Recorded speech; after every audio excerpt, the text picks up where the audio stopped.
This vlog series is about the beautiful places, culture, history, and the food that I was able to experience recently throughout southern Spain and Portugal. I hope you'll follow along and enjoy learning a little about these incredible places.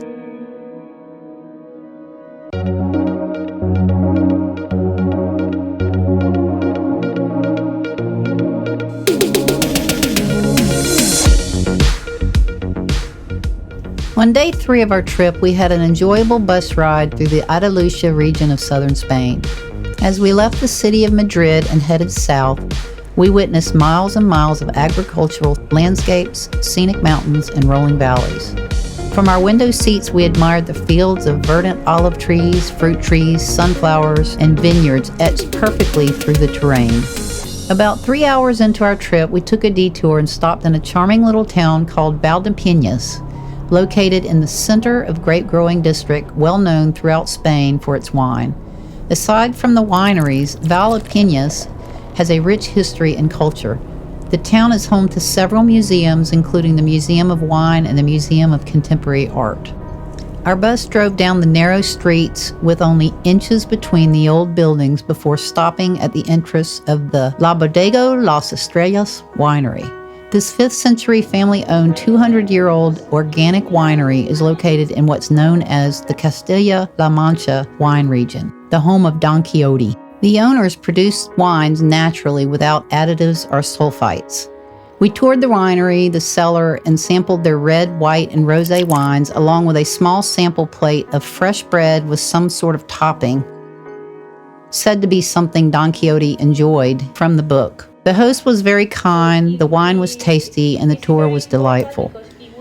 From there, we explored the streets around the winery, taking in the beautiful Spanish architecture. While walking towards the downtown square called Plaza de España, above the Juan Alcaide area, there were several colorful umbrellas hung high above the street with cables offering shade as we walked. It was beautiful witnessing the shimmering colors under the bright sunlight. Each casted fascinating geometric shadows onto the brick facade as we passed by the local shops and cafes. The Plaza de España is a beautiful square surrounded by historical buildings.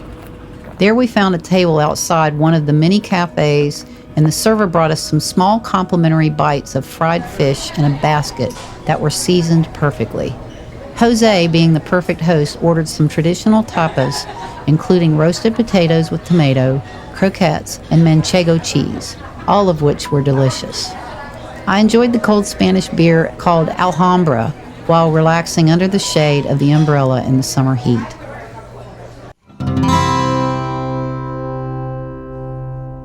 We all got back on the bus and headed off to our next destination from Valdepeñas towards Cordoba, about 125 miles south.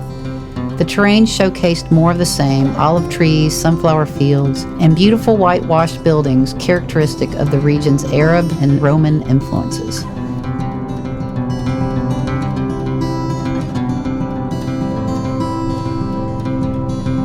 We checked into the Hotel Eurostar's Palace in Cordoba, a 5-star hotel within walking distance to the historical mosque-cathedral, also known as Las Mezquitas, an immense mosque dating back to 784 AD. This charming 2,000-plus-year-old city hosts beautiful flowers, gardens, medieval castles, and moats.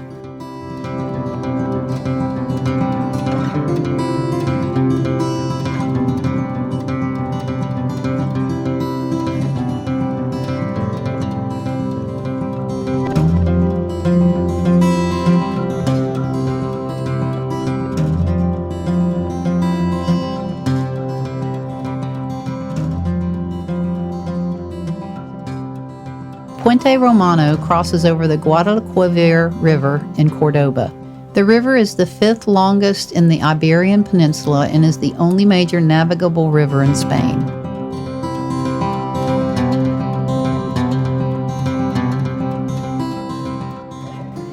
We took a few hours to tour the mosque-cathedral and its stunning Islamic architecture. The building was originally a mosque, but after the Christian conquest of Cordoba, it was converted into a cathedral. Our tour guide shared the many historical milestones as well as the art that was beautifully displayed throughout. I was awestruck by the intricate details of the arches, the domes, and the columns. The complex mosaics magically captured the light from above while leaving me contemplating the mystery of its holiness. We headed back to the hotel to freshen up before going to dinner at a small, quaint restaurant. It was late when we finished eating, but Jose had a surprise for us. We found ourselves rushing towards the Alcazar Palace of Christian Kings before it closed. As the last to get in through the front gate, we walked through the palace out back into a brilliant light show infused with music known as the Musical Nights at the Alcazar.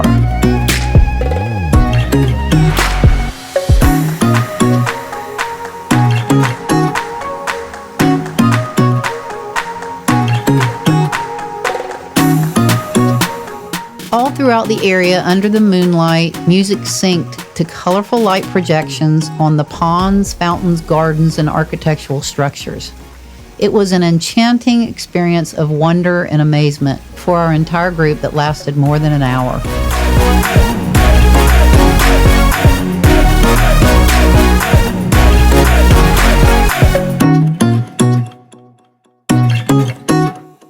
Only 3 days in, and I was feeling overwhelmed by all the history and beauty of our trip so far in Spain.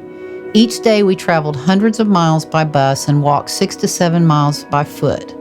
As I closed my eyes after our third day, I had no problems falling asleep despite being even more excited about what was ahead.